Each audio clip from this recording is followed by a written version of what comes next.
Ah oui, merci. Na bande kono sobota la biso déjà na tindika bon message la chaîne EPS rabena ba information surtout. Babi tout ça on a pona kuluka actualité. Boyebi ki après transfert ya Vital Kamerhe na makala boyebi ki bosenga ki biso bande kebele ba komandi ba biti motele no mutaganga kaka ka vitalo position les banate. Tout ça l'effort ya kuluka e mais to zuye awa to kuluka to solane tout ça déjà na e ndeko Timothée Noir. Bonjour. Bonjour, merci beaucoup pour l'invitation. Banen ba lukanga. Ngai vraiment ngai yo. Banani ba luka ngai olimo mona na te nkoi mobile lombelo wanga onyama solo onyama ya solo no kwa Jean-Pierre Bemba awbanga nani ana ngbakata na obanga nani ngai wa batapoto mitu e planta bakangama na malili ya confinement wana wanso ko finga mabe. Non, qu'est-ce que tu attends par confinement? Finga déjà bien définir que batapoto ont des problèmes pour malili leki mitu na bango comment replanter le quoi ba téléphone, ils sont là à injurier les gens, mais biso tozawa dans la politique effective to ça politique ozako lukanga ngai elombe yeyo. Mais comment comme ngabé Timothée Noir c'est comme ça la choix mo ka bien na politique la ndaki Vital Kamerhe tal lo sort Vital Kamerhe. Elengi nangonde yangwana. Heureusement pour nangana landara jamais ba faible. Moi je n'accompagne que les gens qui sont grands parce que les mal avec les Congolais même batouba na poto batouazo mona ka avenir le long à présent. Tu comprends? Donc batouazo mona avenir na présent. Or batouba mona avenir na avenir. J'ai accompagné Alain Daniel Shekomba comme candidat. J'étais le directeur de campagne Alain Daniel Shekomba, candidat président numéro 14. J'ai fait mes preuves. Shekomba a fait ses preuves. Il était l'un et les meilleurs candidats présidents qui était super brillant, intelligent. Oh, il y a bêté la machine à voter. Aujourd'hui, j'ai fait un choix, étant un indépendant, un mouvement politique, tous pour une république nouvelle, pour accompagner Vital Kamerhe. Il y a le dossier Vital Kamerhe, c'est un dossier à Singama Tembele. Je vais transférer Vital Kamerhe de Timothée Noir depuis que vous avez une résidence ko benga bo numéro zo le kato kanga téléphone le lagi jour wana. Non, jour invité Vital Kamerhe, j'avais une séance de travail avec maman Amida par rapport au projet Moko Boye, mais malheureusement tout kota na pété parce qu'elle était concentrée dans la prière. Loko la naza nanga na accès na kota kinga pe na va nanga na zo méditer tina ndenge ba yeko mema Vitalo na Boloko. Moi j'ai quitté chez Vital Kamerhe à 18h30 sous la pluie. Donc, imagine-moi, dans les réseaux sociaux, non, ça c'est n'importe quoi. De toutes les façons, le dossier Vital Kamerhe, on n'en fait pas trop de commentaires parce qu'ils ont ma boca justice. Mais dans la justice, on a vu des choses. Des poids, des mesures, à la tête. Justice, on a vu la coloration politique. Et puis, ils ont dit, c'est ce monde, il faut que son boule bêti potopoto qu'il y a après. Donc, le dossier Vital Kamerhe, c'est Singama Tembe. Pourquoi bateau va confronter à Kamerhe, so Kamerhe, tu vas au chaos, bateau na baotika la te bazobima. Mais Kamerhe reste grand dans son esprit. Naïro s'adresser dans Batapoto, je sais que beaucoup balinga angate, moi je m'en fous. Et beaucoup balinga Vital Kamerhe et Vital Kamerhe s'en fout. Mais bah oh balinga Kamerhe est très malade. Vital Kamerhe est très malade. Je vais te le que son côté prison comme il malade, tu peux de doli makama comme il malade, tu peux bazala soit côté kuna malade, mais reste les bandes santé normale. Non mais évidemment le problème c'est les conditions. D'ailleurs c'est l'une des raisons, c'est l'une des raisons majeures où ils ont la paix occasion, battre la paix situation, il y a comment on appelle ça, il y a prison à Makala. Parce que prison centrale, d'après ma information, ma possession, ils en ont droit, il y a 1500 personnes. Mais aujourd'hui, il y a pratiquement 9000 personnes, ou plus même. C'est trop. Alors, avec les conditions de vie, donc quelque part, Dieu sait faire les choses, n'est que Kamerhe dans la prison, attend la condition, parce que Kamerhe a coupé la wanate. Dossier Kamerhe est Singama Tembele. Bah, comme les autres, mais autant à ma maison, bêta soloté. Mais nous laissons la justice faire. Parce que la justice, c'est comme il y a une rancune. Keba soko yemba umbangu bacheli okal. Parce na ngaka ke jama kabundu fakota makasi na ba prière. Omoni jama kabundu ayana ngala memaye iska na prière. Jama kabundu fakota ba prière. Fakota ba prière par rapport na téléma et congrès wana ngesa la ma complet ngesa ma chef de l'état ko loba lobe ko makambo belebe na kati. Tira na iso jama kabundu ba raté été. La politique en République démocratique du Congo fonctionne au moyen comment dire de notre loi. Quand on parle de notre loi, entre autres, nous voyons la Constitution. Vous comprenez? Et aujourd'hui, ça veut dire que nous parlons de Jean-Marc Kaboun, sans vitesse 7 millions à Congrès, il doit justifier ça. Il doit justifier ça. Et puis n'oublie pas que quand on parle de la Constitution, de la constitutionnalité, il y a les principes, il y a majorité constitutionnelle, non moins. Ce que les FCC est majoritaire. constitutionnellement parlant. Ils ont la majorité au Sénat, ils ont la majorité à l'Assemblée nationale, ils ont la majorité au gouvernement. Ça veut dire qu'aujourd'hui, les caches ne peuvent pas entrer en guerre avec les FCC. Parce que les FCC est en posture de force. Il faut être très prudent. Donc, un dernier jamais, Kaboul Bazo Belelaye, va quoi interpeller dans le Parlement, surtout que le Parlement, l'Assemblée nationale, la majorité FCC, donc, Nzambi Kwalou Zolo, sinon. FCC a préparé qui coup d'état constitutionnel, parce qu'il y a quoi ça m'a condamné, calme par rapport à Biloko. Je ne certifie pas ça. Ngai n'a pas certifié que FCC a préparé qui coup d'état constitutionnel, bah quoi ça mkonzamboka mais keba na tambo mwamba. Kambelembele moto tamanyema keba. Tambo mwamba so abeti au gauche c'est kabombi droite. Mkonzamboka pa Gazaki ba ona mabunda jeté. Exacté. Qui va filer honorable Zakeba Basso par l'Obiang. Non, honorable Zakeba Basso a lobby ça n'engage que lui. Kangeli bango jeté. Chef de l'État a gazé tambo mwamba c'est pas son fils. A gazé mabunda c'est pas sa fille. Il y a les principes, il y a respect mutuel. Au sein, il y a fonctionnement, il y a res publica pour que Makambo aille bien.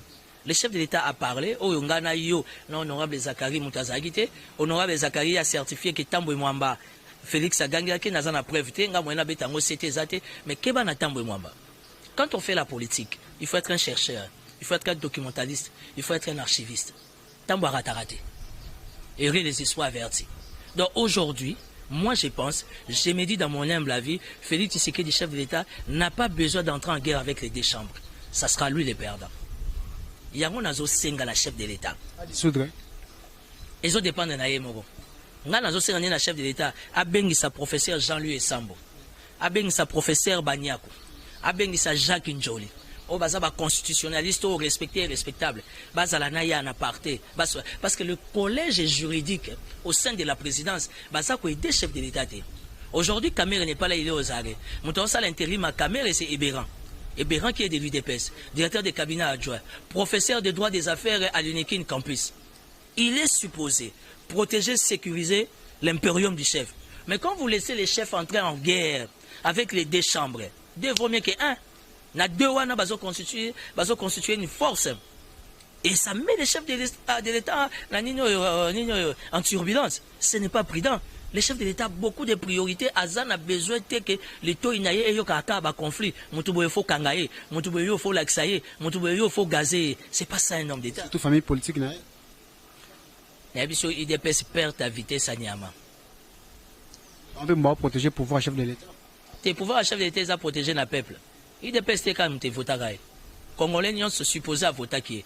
Et ça pouvoir IDPS. Il y a un monde à 4 makambo yo bino boza journaliste d'investigation stopira. Il faut voter les la makambo ya ba éveil patriotique wana ya mukuna. Parce que éveil patriotique wana ils ont même tout le contexte purement tribalo clanico ethnico. Or Félix Tshisekedi est chef de l'État, il y a peuple congolais. À chef de l'État, il y a IDPS, il y a Baloubaté. Aujourd'hui, l'IDPS n'arrive plus à aider les chefs de l'État parce que l'IDPS en interne, il y a déjà des bandades. Bazoé Baté nana saini nana zanani. Vous comprenez? Ndokezalaki Kamere. Kamere yewana pemine aza musika zota ba ondeni bazo potana. Je pense que les chefs d'État n'ont pas besoin en ces moments par rapport au contexte politique d'entrer en guerre avec les deux chambres. Bon, on peut s'en avoir raison un jour. Éveil patriotique à Bifafonda Samana Joseph Kabila n'a détruit Mboka pendant 18 ans. Même on a ça bato ba nuit de prière, à ça bato ba prière bato tolo na se to sambe pona Kabila za nzambe nzamba ponier. Muku nazali na bureau campagne à Chadarit. Ça c'est du blablabla. Le cas qui le quoi bachaki mbonga obo ya tefali mbonga mboka mais azaki motivé. C'est quoi il y a qui mbonga zo tout benana parce que mbonga il y a pouvoir wa golier. Tirer pe maboka betela ba on église. Panya tente au Congo. Obetisi ba mama bata baluba maboko balali batolo na se to sambela pona Kabila za ya nzambe. Lelo Kabila comme ndoki. Stopira, je vais te dire une chose. Stopira. Kabila c'est un esprit. Kabila c'est un esprit. Kabila, c'est un gourou. Il faut entrer dans le monde des esprits. Oyeba qui est Kabila. S'il y a quelqu'un qui connaît Kabila bien, Jean-Pierre Bemba, Félix Tshisekedi d'aujourd'hui, chef de l'État, Vital Kamerhe. Il faut faire très attention avec Kabila. Martin Fayulu a vu Kabila, tu as la maîtrise. Kabila, c'est un esprit. Kabila, il est dans un état d'esprit d'un seigneur de guerre. Il est dans un état d'esprit à un centre-ville, mais le roi Moutazo, là, il y a forêt Amazon. Forêt Amazonie, azalwa mutazana kati ya Zamba ya Vietnam. Mutabongo faut éviter. Au moins mukuna. Italien, na oki na peperde ba komo benge kaina. Babia za milimo mabe ya mbonga Kabila liaki et puis pour votre information, bazo boto la Renaissance. Pour Renaissance c'est ça Copa Kabila. Bon apesa ngwa Henri Magie. Alors imagine na moi 2-3 personnes au tinda bango bazo ata boulot na administration ya Renaissance pour Renaissance c'est na moi moké pour vite équipe banganga. Vite tozo mona ngo soute imana porté disparu. Vous comprenez? Donc Pasteur Moukunazo distrait biso Aujourd'hui la République a chose comment dire a beaucoup de priorités, ça c'est du blablabla. On avait peut-être rose appelé Seni. Kabila za. Fatia za. Ba accord za. Alliance za. Ba pesi Mukuna Seni. Donc stop il a posé une question monsieur pardon. Vous comprenez que tout ça n'a de côté monter nous tous qui malé mais entretien moko ya vite fait tout ça par rapport à la rencontre ya Fachina na Jikaka na Kata Tsele à peu près 4 heures du temps 4 heures du temps va lober liga corona n'est pas bon elenge wapi mais 4 heures du temps ya corona lobi nango ba nomination et salami félicitations en général Christian Chiwewe félicitations de toute façon pour moi je le connais depuis très longtemps. C'est un officier supérieur qui aime beaucoup les seigneurs. Donc félicitations à général Christian Chiwewe, la niveau de garde présidentielle, de la manière que moi discipliné, côte tapé sur ma casse, parce que c'est un homme de rigueur. Félicitations à général Chiwewe pour la garde présidentielle Banamoura. De toute façon, Banamoura peut comment la bango kimia, avec cette histoire d'alternance pacifique, comment la bango kimia, le lot va sont des moutou pas ces années policiers. Et aujourd'hui, la nomination, il y a nani, comment on appelle, rencontre ya Kabila nani, na Fachi. J'espère que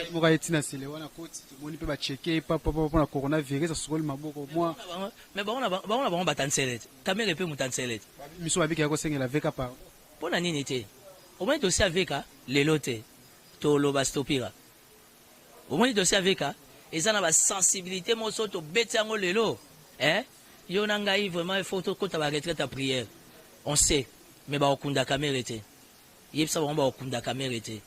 Naïf Saki Bigno Loko Moko Vital Kamere c'est le prochain. Oui, Vital Kamere est en côté prison. Tout n'a pas de cellule naïf. Vital Kamere a soufflé. Enfin la prophétie va se réaliser. Ça dit beaucoup. Mais Vital Kamere est très malade à la prison. À Zobela. Respiration naïf abienté. On dirait allié Loko Mora Mabe ou Beba Lessi Loko Mora Mabe.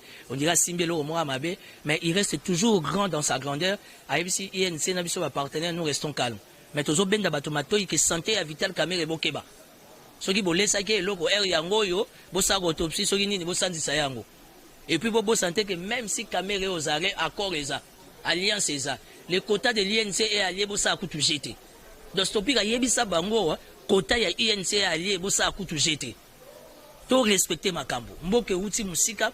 La communauté internationale a terribiso comme des enfants a terribiso ba moyen ça ne sert à rien d'avancer de 3 pas et de reculer de 10 pas. Bah, confus, on a inutile, chercher à humilier, parce qu'aujourd'hui, ils se sont décidés d'humilier. N'attendez comment vous tout est. Bah, ils vont humilier Kamere, ils vont humilier qui Jean-Pierre Bemba. C'est ça la logique. Bah, disqualifier la cause. Et pourtant, nous connaissons, nous maîtrisons les accords de Nairobi. IDPS, c'est soit 5 ans. En 2023, UNC a soit. Mais la primature, pas soit qui est accord, déjà, au coup, il y a accord entre des individus. Total, tous aux emails. Dossier à suivre. Tout le monde qui m'a dit pour des nominations à Monseigneur par rapport au chef de l'État, vous avez nommé. Mais la monnaie va nommer dans Sony Kafuta. La monnaie va nommer pasteur Sony. Mais bon, le chef de l'État ont s'opposer à choix. Mais ce qui est malheureux, c'est quoi? C'est qu'au sein de la République démocratique du Congo, la nomination, les autres Alaka à Bampaka. La nomination, les autres Alaka à Bampaka. Des jeunes comme nous, avec beaucoup d'énergie, on peut dégager beaucoup de synergie. Tout sangani na batumususu, tout peut ça coup de pouce, coup de gueule. La politique à chef de l'État, bizarrement, malheureusement, bazoche la biso kaka vie. Donc, au moment que jeunesse na biso espoir exact. Donc, faut mi bundela, faut mi lukela autrement. Parce que là, ça va pas. Mais bon, on ne veut pas s'opposer à la décision à chef de l'État. Félicitations, nous prenons acte. Tout ça qu'observer, bateau va nommer, qu'est-ce qu'ils vont donner comme répondant. Tout le monde qui entretien de Timothée Lenoir.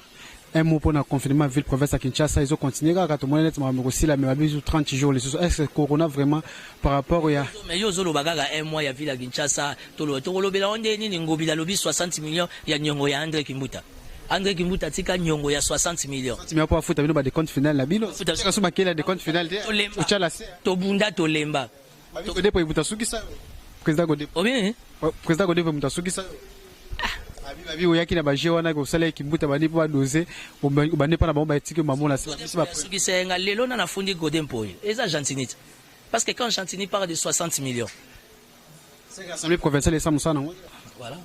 Quand le gouverneur dit qu'il y a 60 millions, à quoi c'est à Godempoy? Le député provincial à Kinshasa va comprendre que l'utilité du bureau est exatée. Parce que le gouverneur s'est plaint, il ne sait pas exécuter sa politique pour 60 millions exatés. Ça veut dire que ça ne va pas. Et pourtant, Guy Matondo, il a 14 millions. Le lot, gouverneur a lobby 60 millions. Alors nous demandons au gouverneur de la manière que le dossier est dans la 4e mairie. Procureur na 4e mairie, ça va jeter. Magistrat na pardon, ça va jeter. Va bien interpeller qui déjà moi battre belé Kalaté là puis babi Kalaté qui mouta pas joué déjà. Non, nous attendons que la justice fasse son travail. Justice c'est ça, Moussa Lango. Caméra ibi jusqu'à la preuve aux alaté. Parce que qui mouille bien caméra fait à la transfert. Tout le monde bordero, bon elonga qui pas caméra et qui pas Timothée. Fille, 10 millions de dollars, moi si na 20 millions ma bébé. Ça c'est de l'acharnement Topira, c'est de la mauvaise foi. Jantinia Lobi Kimbuta a tiki nyonga 60 millions. Kimbuta zana Gombe à confinement, moi bimezate frontières bloquées. Justice c'est bien ça Kimbuta. Il doit se justifier par rapport à 60 millions. Les Kinois sont dans les besoins. 60 millions c'est beaucoup d'argent. Vous comprenez? Ça, ce sont des grandes matières. 4e mairie et Zawad. Mais toujours, c'est dans la 4e mairie, pas de question de 2 poids 2 mesures. Gouverneur a payé en matière déjà, il y a 66 millions d'euros. Dossier à suivre. Où de la fait la diaspora, même dans ma province? Mbote na badinyo so ba otala biso tozo salango na ndenge ya Britandela ya mbangu mais faut to checker eteni.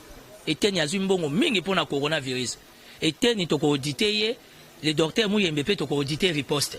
Parce que mbongo euti na Ocha, mbongo euti na États-Unis, mbongo euti na Tek Mfungurume, mbongo euti na Hollande, mbongo euti belé, ça fait au total il y a plus de 60 millions de dollars. Donc nous voulons savoir makambo corona, mbongo ngwe kewa peut servir nini. Le lo bazo biso to la ta masque, OK. To la ta masque, il y a carton, il y a le cassa, il y a coton, il y a nylon ou bien to la ta ndenge nini. Tu comprends? Oh bah masque ko kaya ko kabwana. Les camps militaires sont en danger aujourd'hui. Il y a un sérieux problème, il y a un déficit de communication pour la riposte. Mais, toujours zimélé et teni à l'informer que tu as audité. Tu as audité André Kimbuta. Parce qu'il faut justifier 60 millions. Caméra des abolot, il y a un teka yesu. Il y a un abolot qui malgré malade, il peut permettre à se faire soigner. Si 60 millions, il y a André Kimbuta et Zawad. Toujours c'est l'ango, pesi 4e dossier fungwama pour 60 millions, ils ont bon rebelle. Il y a 200 millions de kolobate, il y a 200 millions de meki. Il y a des bundana shadag on dit maté.